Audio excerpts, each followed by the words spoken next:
മഹാലക്ഷ്മി സീരിയലിൻ്റെ പുതിയൊരു എപ്പിസോഡിലേക്ക് എല്ലാവർക്കും സ്വാഗതം. അങ്ങനെ നമ്മളുടെ പ്രതാപനോട് കരുണ പ്രത്യേകം പറയുന്നുണ്ട്, ഒരു നിമിഷം പോലും മഹാലക്ഷ്മി നല്ലോണം ജീവിക്കുന്നത് കാണാൻ എനിക്ക് പറ്റില്ല, എത്രയും പെട്ടെന്ന് അച്ഛനവളെ കൊല്ലണമെന്ന്. അങ്ങനെ പ്രതാപൻ കരുണയ്ക്ക് വാക്കൊക്കെ കൊടുത്തിട്ട് വീട്ടിലോട്ട് വരുമ്പം പ്രതാപൻ്റെ അമ്മയാണെങ്കിൽ മഹാലക്ഷ്മിയും കണ്ണനും മോഹിനിക്ക് ഗിഫ്റ്റൊക്കെ ആയിട്ട് വന്നത് കണ്ട് ഇഷ്ടപ്പെടാതെ ഇറങ്ങി നിൽക്കുന്ന സമയത്താണ് പ്രതാപൻ വരുന്നത്.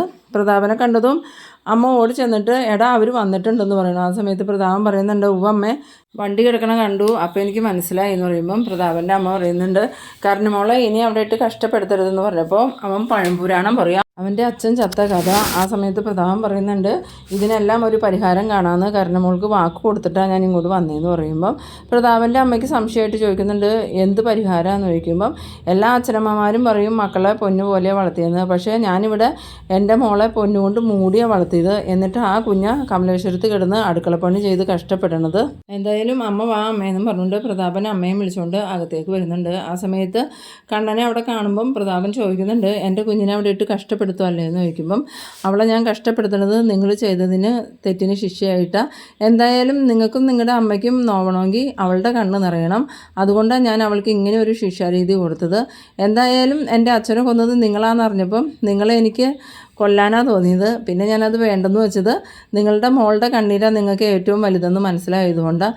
എൻ്റെ അച്ഛനെ എനിക്ക് ആരായിരുന്നു എന്ന് ഞാൻ ഇവരോട് പറഞ്ഞിട്ടുണ്ട്, അന്ന് എൻ്റെ അച്ഛനെ മാത്രമല്ല എൻ്റെ ജീവിതവും കൂടിയാണ് നിങ്ങൾ തകർത്തത്.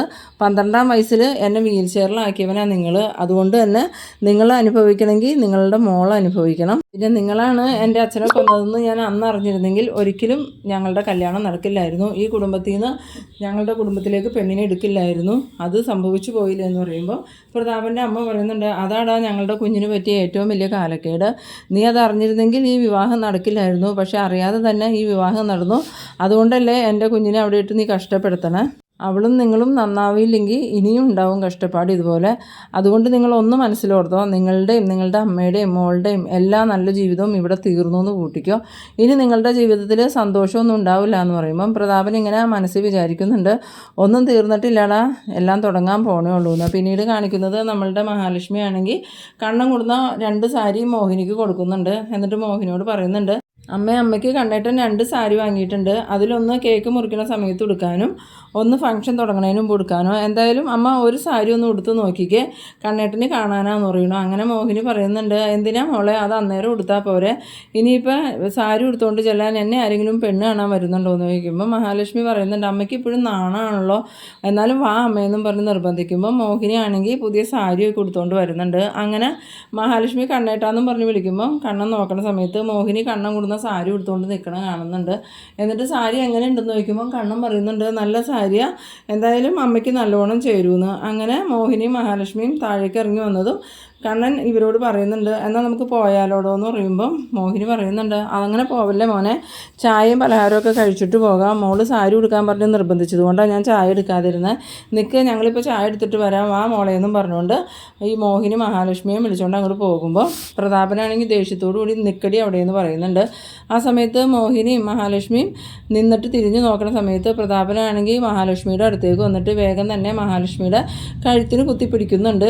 ആ സമയത്ത് കണ്ണനും അതുപോലെ മോഹിനിയും പ്രതാപൻ്റെ അമ്മയൊക്കെ അങ്ങനെ ഷോക്കാവുന്നുണ്ട്. എന്നിട്ട് വിടുന്ന് പറയുമ്പം പ്രതാപൻ്റെ അമ്മയും പറയുന്നുണ്ട്, എടാ പ്രതാപ വിടറാന്ന് പറയുമ്പം പ്രതാപൻ പറയുന്നുണ്ട്, എൻ്റെ കരുണമോൾ അവിടെ കിടന്ന് കഷ്ടപ്പെടാല്ലേ, എൻ്റെ കരുണമോളുടെ സന്തോഷത്തിന് വേണ്ടി നിന്നെ എനിക്ക് ഇല്ലാണ്ടാക്കണം, എന്തായാലും ഇവളെ നിനക്ക് കൈ പിടിച്ച് തന്നത് ഞാനല്ലേ, ഞാൻ തന്നെ നിൻ്റെ മുന്നിലിട്ട് ഇവളെ തീർത്തേക്കാമെന്നും പറഞ്ഞുകൊണ്ട് ഈ കണ്ണൻ്റെ മുന്നിലിട്ട് ഈ മഹാലക്ഷ്മിയെ കൊല്ലാനായിട്ട് ഇയാൾ എളിയിൽ നിന്നും ഒരു കടാര ഊരുന്നുണ്ട്. അങ്ങനെ ആ കടാര മഹാലക്ഷ്മിയുടെ കഴുത്തിൽ വെച്ചിട്ട് കൊല്ലൂ എന്ന് പറഞ്ഞ സമയത്ത് കണ്ണൻ വേണ്ട എന്നൊക്കെ പറഞ്ഞ് ഒരുപാട് പറയുന്നുണ്ടെങ്കിലും ഈ പ്രതാപനാണെങ്കിൽ മഹാലക്ഷ്മിയുടെ കഴുത്തിലേക്ക് കത്തി ചേർത്ത് വെച്ചിട്ട് ഇനി എൻ്റെ മോൾക്ക് സന്തോഷമായിട്ട് ജീവിക്കണമെങ്കിൽ നീ ഈ ഭൂമിയിൽ പാടില്ല എന്നും പറഞ്ഞ് മഹാലക്ഷ്മിയെ കൊല്ലാനുള്ള ഒരു തയ്യാറെടുപ്പ് നടത്തുന്ന സമയത്ത് മഹാലക്ഷ്മി ഒന്നും ചെയ്യാൻ പറ്റാതെ തളർന്ന് നിൽക്കുകയാണ്. ആ സമയത്ത് മോഹിനി പ്രതാപൻ്റെ മുന്നിൽ കൈ കൂപ്പി നിന്ന് പറയുന്നുണ്ട്, പ്രതാപേട്ട എൻ്റെ കുഞ്ഞിനെ ഒന്നും ചെയ്യല്ലേ, അവളെ വെറുതെ വിടുന്നൊക്കെ പറഞ്ഞ് കരയുന്നുണ്ടെങ്കിലും പ്രതാപൻ പറയുന്നുണ്ട്, ഇല്ലടി ഇവളെ ഇനി ഞാൻ ജീവനോടെ വിടില്ല, എൻ്റെ കുഞ്ഞ് കഷ്ടപ്പെടുന്നത് ഇവളൊറ്റ ഒരുത്തി കാരണം, അതുകൊണ്ട് ഇവളിനി ജീവിക്കണ്ടെന്നും പറഞ്ഞ് ഞാനിവളെ കൊല്ലാൻ പോവാം, എന്തായാലും എന്നെ ഇവൻ ജയിലിലേക്ക് വിടും, അപ്പോൾ ഇവളെയും കൂടി കൊന്നിട്ട് ജയിലിലേക്ക് പോവാം, നിൻ്റെ അച്ഛനെയും നിൻ്റെ ഭാര്യേനെയും കൊന്നത് ഞാനാണെന്ന് നിനക്ക് നാട്ടുകാരോടൊക്കെ പറഞ്ഞുകൊണ്ട് എടുക്കാമെന്ന്. ആ സമയം എല്ലാവരും പറയുന്നുണ്ട് വേണ്ടെന്ന് പറയുന്നു. പറയുന്നുണ്ടെങ്കിലും പ്രതാപനാണെങ്കിൽ അത് കേൾക്കാതെ മഹാലക്ഷ്മിയെ കൊല്ലാൻ തന്നെയാണ് തീരുമാനിച്ചിരിക്കുന്നത്. അങ്ങനെ പെട്ടെന്നൊരു സമയത്ത് മഹാലക്ഷ്മി പ്രതാപനെ പിടിച്ച് തള്ളിയതും പ്രതാപൻ അങ്ങോട്ട് വീണു പോകുന്നുണ്ട്.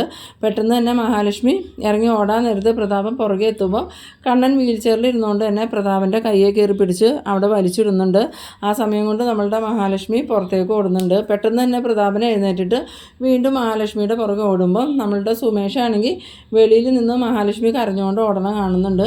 അങ്ങനെ സുമേഷ് വന്നിട്ട് വട്ടം നിൽക്കുന്നുണ്ട്. വേണ്ട മേടത്തെ ഒന്നും ചെയ്യല്ലേ എന്ന് പറയുമ്പോൾ മാറിക്കോ ഇല്ലെങ്കിൽ നിന്നെയും തീർക്കുമെന്നും പറഞ്ഞ് പ്രതാപൻ കത്തി ഓങ്ങിയതും സുമേഷ് പേടിച്ച് നീങ്ങി നിൽക്കുന്നുണ്ട്. എന്നിട്ട് മഹാലക്ഷ്മിയുടെ കഴുത്തിന് വീണ്ടും കുത്തിപ്പിടിച്ചിട്ട് പ്രതാപനാണെങ്കിൽ കത്തി വെച്ച് മഹാലക്ഷ്മിയെ കുത്താനായിട്ട് നോക്കണേ ആ ഒരു സമയത്ത് തന്നെ പ്രതാപനക്ക് ഒരു ചവിട്ട് കിട്ടുന്നുണ്ട്. ചവിട്ട് കൊണ്ട് പ്രതാപൻ വീണതും പ്രതാപൻ തിരിഞ്ഞു നോക്കുന്ന സമയത്ത് കാണുന്നത് നടന്നു വരുന്ന കണ്ണനെയാണ്. ആ സമയത്ത് പ്രതാപന് ചവിട്ട് കൊണ്ടതിലും വലിയ ഷോക്കായിട്ട് തോന്നിയത് ഈ കണ്ണൻ നടന്നു വരുന്നതാണ്. അങ്ങനെ പ്രതാപൻ മനസ്സിൽ വിചാരിക്കുന്നുണ്ട് അപ്പോൾ ഇവൻ നടന്നു തുടങ്ങിയോന്ന്. എന്നിട്ട് വേഗം തന്നെ ദേഷ്യത്തോടു കൂടി ആ കത്തിയായിട്ട് എഴുന്നേറ്റിട്ട് കണ്ണൻ്റെ നേരെ പാഞ്ഞു ചെല്ലുന്നുണ്ട്. നീ നടന്നു തുടങ്ങിയില്ലേടാ, നിന്നെ ഞാൻ വെറുതെ വിടില്ല എന്നും പറഞ്ഞുകൊണ്ട്. ആ സമയത്ത് മഹാലക്ഷ്മി കണ്ണേട്ടാ മാറിക്കോ എന്ന് പറയുന്നുണ്ടെങ്കിലും കണ്ണൻ അവിടെ തന്നെ നിൽക്കുന്നുണ്ട്. പിന്നീട് പ്രതാപൻ കണ്ണൻ്റെ നേരെ കത്തി വീശുമ്പം കണ്ണനാണെങ്കിൽ പ്രതാപൻ്റെ കൈ കയറി പിടിച്ചിട്ട് കത്തിയൊക്കെ വാങ്ങി കളയുന്നുണ്ട്. പിന്നീട് പ്രതാപൻ കണ്ണനെ തള്ളണേനനുസരിച്ച് കണ്ണനും തിരിച്ച് നല്ലോണം കൊടുക്കുന്നുണ്ട്. ആ സമയത്ത് പ്രതാപനാണെങ്കിൽ കണ്ണൻ്റെ ഈ ആരോഗ്യമൊന്നും വിശ്വസിക്കാനേ പറ്റണില്ല. നല്ല ആരോഗ്യമുള്ള ഒരാളെ കൂട്ട് തന്നെ കണ്ണൻ നടക്കുകയും ഇടിക്കുകയും ഒക്കെ ചെയ്യുന്നുണ്ട്. പിന്നീട് പ്രതാപന് നല്ലോണം ഇടി കിട്ടുന്നുണ്ട്. ആ സമയത്ത് പ്രതാപൻ്റെ അമ്മ വേണ്ട കണ്ണമോനെ ഇനി അവനെ തല്ലണ്ട എന്നൊക്കെ പറയുന്നുണ്ടെങ്കിലും കണ്ണൻ അത് മൈൻഡ് ചെയ്യണമെന്നില്ല. അങ്ങനെ ഇടിച്ചിടിച്ച് പ്രതാപനാണെങ്കിൽ അവശതയായി അവിടെ കിടക്കുന്ന സമയത്ത് പ്രതാപൻ്റെ അമ്മ ചെന്ന് താങ്ങി പിടിച്ച് എഴുന്നേറ്റിട്ട് അവനക്കൊരു അബദ്ധം പറ്റിയതാ, ഇങ്ങനെ ഇനി ഉണ്ടാവില്ല എന്ന് പറയുമ്പം നിങ്ങളെയും നിങ്ങളുടെ മോൻ്റെയും വാക്ക് ഒരിക്കലും വിശ്വസിക്കാൻ പറ്റില്ല. നിങ്ങളൊക്കെ ദുഷ്ടജന്മങ്ങളാണ്. ഇനി എൻ്റെ ഭാര്യയ്ക്ക് നേരെ എന്തെങ്കിലും ഒരു ചെറുവിരൽ നിങ്ങൾ അനക്കിയിട്ടുണ്ടെങ്കിൽ ഉറപ്പായിട്ടും നിങ്ങളുടെ കർണമോള് വെള്ളം പൊതിച്ച് കിടക്കും. എന്നിട്ട് ഞാൻ ജയിലിലേക്കും പോവും. ഇനി കൊലയാളികളെ ആരെയും ഞാൻ തേടൂല, ഞാൻ തന്നെ അതെല്ലാം ഏറ്റെടുക്കും എന്ന് പറയുമ്പോൾ ഈ പ്രതാപനാണെങ്കിൽ ആകെ പേടിയാവുന്നുണ്ട്. എന്നിട്ട് പ്രതാപൻ നോക്കുമ്പോൾ നിനക്കിപ്പോൾ മനസ്സിലായില്ലടാ പ്രതാപ, ഞാൻ മാർക്കോയുടെ പിന്നിലൊന്നുമല്ല, മാർക്കോയേക്കാളും ആരോഗ്യം എനിക്കുണ്ട്. എൻ്റെ കയ്യിൽ നിന്ന് തല്ലി കിട്ടിയപ്പോൾ നിനക്കത് ബോധ്യമായില്ലേ? അന്നൊരു ദിവസം മുഖംമൂടി ഇട്ട് വന്ന് നിന്നെ തല്ലിയില്ലേ, അത് മാർക്കോയൊന്നുമല്ല, ഞാൻ തന്നെ. അന്ന് എൻ്റെ അച്ഛനെ കൊന്നത് നീയാന്ന് ഞാൻ അറിഞ്ഞില്ല. അറിഞ്ഞിരുന്നെങ്കിൽ നിന്നെ ഞാൻ വലിച്ചു കീറി ഭിത്തിയിൽ ഒട്ടിച്ചിട്ടായിരുന്നു അന്ന് പോവുള്ളൂ. ആ സമയത്ത് പ്രതാപൻ ഒന്നും കൂടി ഷോക്കാവുന്നുണ്ട്. അപ്പോൾ ഇവനാണോ എന്നെ തല്ലിയെന്നുള്ള ചിന്തയിൽ. പിന്നീട് മഹാലക്ഷ്മിയോട് പറയുന്നുണ്ട് എന്തായാലും താൻ വാ നമുക്ക് പോകാമെന്ന് പറയണു. അങ്ങനെ മഹാലക്ഷ്മിയെ കാറിൻ്റെ അവിടെ കൊണ്ടുപോയി ചെന്നതും മഹാലക്ഷ്മി പറയുന്നുണ്ട് കണ്ണേട്ട ഇനി അവർ അമ്മയെ എന്തെങ്കിലും ഉപദ്രവിക്കുമോ എന്ന് ചോദിക്കുമ്പോൾ അയാളും അയാളുടെ അമ്മയും തൻ്റെ അമ്മയുടെ നേരെ ഒന്ന് നോക്കിയാൽ വിവരം അറിയും. ഇനി ഞാൻ അവരെ വെറുതെ വിടാനൊന്നും പോണില്ല എന്ന്. പിന്നീട് കണ്ണൻ വീണ്ടും പ്രതാപൻ്റെ അടുത്തേക്ക് വരുമ്പോൾ പ്രതാപന് പേടിയാവുന്നുണ്ട്. ഇനിയും തല്ലാൻ മന്നെയാണോ എന്ന് ഓർത്ത്. ആ സമയത്ത് പ്രതാപൻ്റെ അമ്മ പറയുന്നുണ്ട് കണ്ണമ്മോനെ ഇനി അവനൊന്നും ചെയ്യില്ലേടാ, അവൻ ചത്തു പോകുമെന്ന് പറയുമ്പം ഞാനിവനൊന്നും ചെയ്യാനൊന്നുമല്ല വന്നത്. എൻ്റെ അമ്മ മരിച്ചതിന് ശേഷം എന്നെ സ്വന്തം മകനെ പോലെ സ്നേഹിച്ചത് മഹിയുടെ അമ്മ. ആ അമ്മയ്ക്ക് എന്തെങ്കിലും ഒരു ബുദ്ധിമുട്ട് ഇവിടെ ഉണ്ടായി എന്നറിഞ്ഞാൽ ഞാനിങ്ങോട്ട് വരും. പിന്നെ എന്തൊക്കെയാണ് സംഭവിക്കാൻ പോണെന്ന് പറയാൻ പറ്റൂല. എന്തായാലും ഞാനിപ്പോൾ പോവുക. പിന്നെ നിങ്ങളൊരു കാര്യം മനസ്സിലോർത്തോ, നിൻ്റെ വായിൽ നിന്ന് ഞാൻ നടന്നു തുടങ്ങിയ കാര്യം നിൻ്റെ മോളോ മരുമോനോ മറ്റാരറിയണേനും എനിക്ക് കുഴപ്പമൊന്നുമില്ല. പക്ഷേ അങ്ങനെ അറിഞ്ഞിട്ടുണ്ടെങ്കിൽ ആ നിമിഷം ഇവിടെ പോലീസ് ജീപ്പ് എത്തുമെന്ന്. അത് കേട്ടതും പ്രതാപൻ ഇല്ല ഞങ്ങൾ ആരോടും പറയില്ല എന്നും പറഞ്ഞുകൊണ്ട് ക്ഷമയോടുകൂടി ഇങ്ങനെ നിൽക്കുന്നുണ്ട്. പിന്നീട് കണ്ണനും മഹാലക്ഷ്മിയും കാറിൽ കയറി പോകുന്നുണ്ട്. പോണ വഴിക്ക് കണ്ണൻ പറയുന്നുണ്ട് എന്തായാലും പ്രതാപൻ ഇപ്പോൾ എല്ലാ കാര്യങ്ങളും എല്ലാവരോടും പറയുമായിരിക്കും എന്ന് പറയുമ്പോൾ മഹാലക്ഷ്മി പറയുന്നുണ്ട് അതുകൊണ്ടൊന്നും അവർ ഒതുങ്ങില്ല, ഇനി അമ്മയെ ഉപദ്രവിക്കുമെന്ന് എൻ്റെ പേടിയെന്ന് പറയുമ്പം അങ്ങനെയൊന്നും ചെയ്യാൻ സാധ്യതയില്ല എന്ന് പറയണം. അന്നേരം മഹാലക്ഷ്മി പറയുന്നുണ്ട് ഇല്ല കണ്ണേട്ട, അയാൾ എന്നെ നശിപ്പിക്കണം എന്നുള്ള ചിന്ത കൊണ്ട് നടക്കണ ആളാണ്. അതുകൊണ്ട് തന്നെ അവർക്ക് എന്ത് സംഭവിച്ചാലും എൻ്റെ ജീവിതം തകരണമെന്നേ അവർ വിചാരിക്കുകയുള്ളൂ. എന്നാലും ഇനിയിപ്പോൾ അയാൾ സത്യങ്ങൾ കരുണയോട് പറയുമെന്നൊന്നും എനിക്ക് തോന്നണില്ല എന്ന് പറയുമ്പോൾ മഹാലക്ഷ്മി പറയുന്നുണ്ട് അത് കണ്ണേട്ടൻ പറഞ്ഞത് നേരാ, കരുണ ഇതും കൂടി അറിഞ്ഞിട്ടുണ്ടെങ്കിൽ ആകെ തകർന്നു പോകുമെന്ന് അവർക്കറിയാം.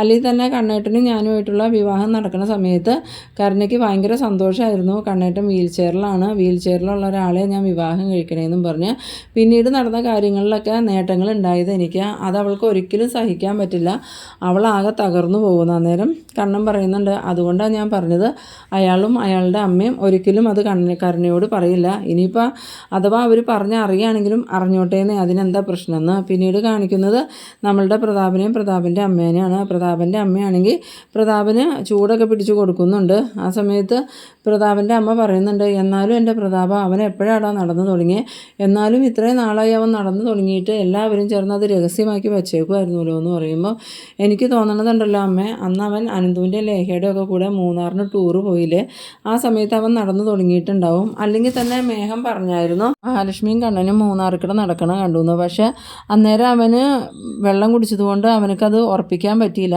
അത് സംശയമായിട്ട് നിൽക്കുമായിരുന്നു. ഇപ്പോൾ ആ സംശയമൊക്കെ തീർന്നല്ലോ. എന്തായാലും ഇനി സൂക്ഷിക്കണോടാ, കർണമോൾ ഇതെങ്ങാനും അറിഞ്ഞിട്ടുണ്ടെങ്കിൽ പിന്നെ നമ്മൾ ഓടലെ രക്ഷയുണ്ടാവുള്ളൂ, ഇല്ലെങ്കിൽ മോള് തന്നെ നമ്മളെ കൊല്ലൂന്ന്. ആ സമയത്ത് പ്രതാപം പറയുന്നുണ്ട്, അതമ്മ പറഞ്ഞത് നേരെ, കർണമോൾ ഇത് അറിയാതിരുന്നാൽ മതിയായിരുന്നു.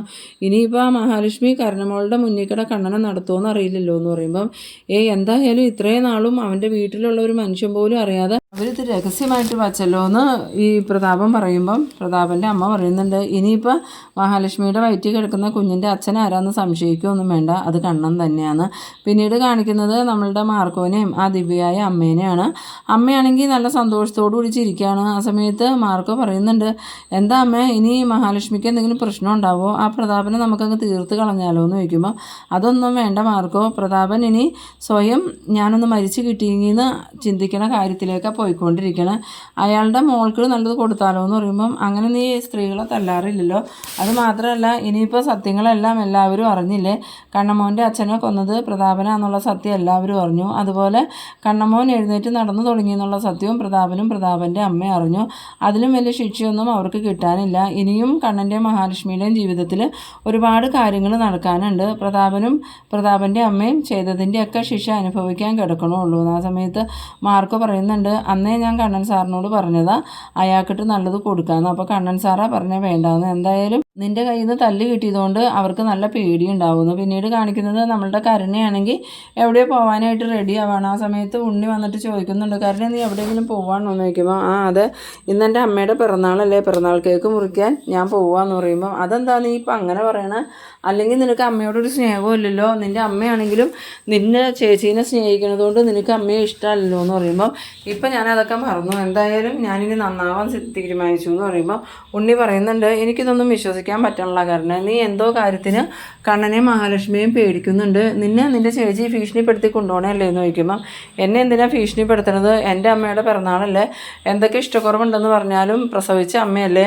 അങ്ങനെ തള്ളിക്കളയാൻ പറ്റില്ലല്ലോ എന്ന് പറയുമ്പോൾ അത് നീ പറഞ്ഞാൽ ഞാൻ വിശ്വസിക്കില്ല കാരണം നിൻ്റെ സ്വഭാവം എനിക്ക് ശരിക്കും അറിയാവുന്നത്, അതുകൊണ്ട് തന്നെ എനിക്ക് സംശയം എന്ന് പറയുമ്പോൾ എന്നാൽ ഉണ്ണിയേട്ടൻ ഇവിടെ സംശയിച്ചുകൊണ്ടിരുന്നു. എന്തായാലും ഞാൻ പിറന്നാൾ കേക്ക് മുറിക്കാൻ പോവാന്നും പറഞ്ഞുകൊണ്ട് കരുണ പോകുന്നുണ്ട്. പിന്നീട് കാണിക്കുന്നത് നമ്മളുടെ കണ്ണനും മഹാലക്ഷ്മിയും ഹോളിലേക്ക് വരുന്ന സമയത്ത് അവിടെ ദുർഗ ഇരിക്കുന്നുണ്ട്. ദുർഗയെ കണ്ടത് കണ്ണൻ ദുർഗയോട് ചോദിക്കുന്നുണ്ട്, ഇയാളുടെ അമ്മയുടെ പിറന്നാൾ കേക്ക് മുറിക്കാൻ പോവുക, അമ്മ വരുന്നുണ്ടോ എന്ന് ചോദിക്കുമ്പോൾ ഞാനൊന്നും ഇല്ലേ, നിങ്ങൾ അങ്ങോട്ട് പോയാൽ മതി, ഞാനെയൊക്കെ വിട്ടേരെന്ന് പറയുന്നു. ആ സമയത്ത് കരുണ അവിടെ നിന്ന് ഇറങ്ങി വരുന്നുണ്ട്. അതിൻ്റെ പുറകെ ഉണ്ണിയുണ്ട്. അപ്പോൾ ഉണ്ണി പറയുന്നുണ്ട്, ഇവൾക്ക് ഇവളുടെ അമ്മയുടെ പിറന്നാൾ കേക്ക് മുറിക്കാൻ പോകണമെന്ന് പറഞ്ഞ് പോണതാന്ന് പറയുമ്പോൾ അതെന്ത് പറ്റി മോളെ, മോളോട് ഒരു സ്നേഹമില്ലാത്ത അമ്മയുടെ പിറന്നാളിന് കേക്ക് മുറിക്കാൻ മോള് പോണേ എന്തിനാ. ആ സമയത്ത് മഹാലക്ഷ്മി പറയുന്നുണ്ട്, അതമ്മയ്ക്ക് മനസ്സിലായില്ലേ, എന്നെയും ഇവളെയും പ്രസവിച്ചതാ അമ്മ, അപ്പം ഞങ്ങൾ രണ്ടുപേരും അമ്മയുടെ പിറന്നാളിന് കേക്ക് മുറിക്കാൻ പോകണു, അത്രേ ഉള്ളൂ എന്ന് പറയുമ്പം എന്നാലും നിന്നെ സ്വന്തം മോളായിട്ട് പോലും കാണാത്ത അമ്മയുടെ കേക്ക് മുറിക്കാൻ മോളെന്തിനാ മോളെ പോണേന്ന് ചോദിക്കുമ്പം അത് അമ്മയ്ക്ക് തെറ്റിപ്പോയി, അങ്ങനെയൊന്നും അല്ല, അമ്മയ്ക്ക് എന്നെയും ഇവളെയും ഒരുപോലെ തന്നെ സ്നേഹമായിരുന്നു, പക്ഷേ ചെറുപ്പം മുതലേ എന്നെ നോക്കാനും അന്വേഷിക്കാനും എന്നെ സ്നേഹിക്കാനും ആരും ഉണ്ടായിരുന്നില്ല, എന്നെ എപ്പോഴും ഉപദ്രവിക്കാനായിട്ട് ഇവളുടെ അച്ഛനും മുത്തശ്ശിയും റെഡിയായി നിൽക്കുമായിരുന്നു, അതുകൊണ്ട് അമ്മ എന്നെ കൂടുതൽ കെയർ ചെയ്തു എന്നേ ഉള്ളൂ, അല്ലാതെ അമ്മയ്ക്ക് ഇവളോട് സ്നേഹക്കുറവൊന്നുമില്ല, എന്നെപ്പോലെ തന്നെ ഇവളെ അമ്മ സ്നേഹിച്ചത്, പിന്നെ ഇവളെ സ്നേഹിക്കാൻ ഇവളുടെ അച്ഛനും മുത്തശ്ശിയും ഉള്ളതുകൊണ്ട് ഇവൾ ആ സ്നേഹത്തിന് വില കണ്ടില്ല എന്ന്. എന്നിട്ട് മഹാലക്ഷ്മി കരുണയോട് ചോദിക്കുന്നുണ്ട്, എന്നാൽ നമുക്ക് പോയാലോ എന്ന് ചോദിക്കുമ്പം കരുണ പോകാമെന്നും പറഞ്ഞ് അവരുടെ പിന്നാലെ പോകുന്നുണ്ട്. മഹാലക്ഷ്മിയും കരുണയും പോയി കഴിഞ്ഞതും ഈ ദുർഗയാണെങ്കിൽ ഉണ്ണിയോട് പറയുന്നുണ്ട്, എന്നാലും എൻ്റെ ഉണ്ണി ഇവിടെ എന്തൊക്കെയാണ് മോനെ നടക്കണേന്ന് ചോദിക്കുമ്പം എനിക്കൊന്നും മനസ്സിലാവണില്ല അമ്മേ, എന്തൊക്കെയോ സംഭവങ്ങൾ ഇവിടെ നടക്കുന്നുണ്ട്, ഇനിയിപ്പോൾ ഈ മഹാലക്ഷ്മീനെയും കണ്ണനെയും കരുണ അനുസരിച്ച് നിൽക്കുന്നത് തക്കം കിട്ടുമ്പോൾ മഹാലക്ഷ്മീനെ ഉന്തി വീഴ്ത്താൻ എന്തെങ്കിലും ആയിരിക്കും ഇവിടെ മോനെന്ന് ചോദിക്കുമ്പോൾ അതൊന്നും അറിയില്ല, എന്തായാലും ഉന്തി വീഴ്ത്തിയാൽ തന്നെ വീഴുന്നത് മഹാലക്ഷ്മി ആയിരിക്കില്ല, കരുണ തന്നെയായിരിക്കും ഇതിനു മുമ്പ് പല പ്രാവശ്യവും സംഭവിച്ചേക്കണത് അങ്ങനെയൊക്കെ തന്നെയല്ലേന്ന്. ആ സമയത്ത് ദുർഗ പറയുന്നുണ്ട്, ഇവളെ എന്തിനാണാവോ ഇവിടെ നിർത്തിയേക്കണേ, ഇവളെങ്ങോട്ടെങ്കിലും ആ അനന്തുവിൻ്റെ വീട്ടിലേക്ക് എങ്ങാനും പോയിരുന്നെങ്കിൽ അത്രയും സമയം മനുഷ്യനെ മനസ്സമാധാനമായിട്ട് നടക്കായിരുന്നു. പ്രസവം വരെ ഇനി അനന്തുവിൻ്റെ വീട്ടിലാണ് നിൽക്കണുള്ളൂ എന്ന് പറഞ്ഞിട്ട് ഇവളെന്തിനാ ഇവിടെ വന്ന് നിൽക്കണേന്ന്. ആ സമയത്ത് ഉണ്ണി പറയുന്നുണ്ട്, എന്തായാലും കരുണ കണ്ണനെയും മഹാലക്ഷ്മിയെയും നല്ലോണം ഭയക്കുന്നുണ്ട്. അതെന്താണ് അമ്മനെ, അതിനെന്താ കാരണം എന്ന് ചോദിക്കുമ്പം അതൊന്നും എനിക്കറിയില്ല, അവളുടെ അച്ഛൻ്റെ സമനില തെറ്റിയപ്പോൾ മുതൽ അവളുടെ സ്വഭാവത്തിൽ മാറ്റം വന്നേ. അല്ലെങ്കിൽ മഹാലക്ഷ്മി എന്ന് പറഞ്ഞാൽ അവൾക്ക് ഭയങ്കര ദേഷ്യമായിരുന്നു. ആ സമയത്ത് ദുർഗ പറയുന്നുണ്ട്, അത് നീ പറഞ്ഞത് നേരാടാ, ഇപ്പോൾ മഹാലക്ഷ്മിയും കണ്ണനും എന്ത് പറഞ്ഞാലും അവൾ അവരെ അനുസരിക്കുകയും ബഹുമാനിക്കുകയും ഒക്കെ ചെയ്യുന്നുണ്ടെന്ന്. അങ്ങനെ ദുർഗ പോയതും ഉണ്ണിയാണെങ്കിൽ ഇതെന്തായിരിക്കുമോ കാരണം എന്ന് ഇങ്ങനെ ആലോചിച്ച് നിൽക്കുന്ന ആ ഒരു സീനിലാണ് ഈ എപ്പിസോഡ് അവസാനിക്കുന്നത്. എന്തായാലും അധികം വൈകാതെ തന്നെ അതിൻ്റെ കാരണമൊക്കെ ഉണ്ണിയും ദുർഗയും മനസ്സിലാക്കുകയും കരുണയെ അവിടുന്ന് നിഷ്കരുണ അടിച്ച് പുറത്താക്കുകയും ചെയ്യുന്ന എപ്പിസോഡുകളാണ് ഇനി വരാൻ പോകുന്നത്. അപ്പോൾ നിങ്ങളെൻ്റെ വീഡിയോ ആദ്യമായി കാണുന്നവരാണെങ്കിൽ ചാനലൊന്ന് സബ്സ്ക്രൈബ് ചെയ്യാനും ഇഷ്ടമായാൽ ലൈക്ക് ചെയ്യാനും ഷെയർ ചെയ്യാനും മറക്കരുത്. അപ്പോൾ ഇതുപോലെ ഇൻട്രസ്റ്റിംഗ് ആയിട്ടുള്ള അടുത്തൊരു എപ്പിസോഡുമായി നമുക്ക് വീണ്ടും കാണാം. അതുവരേക്കും ബൈ ബൈ.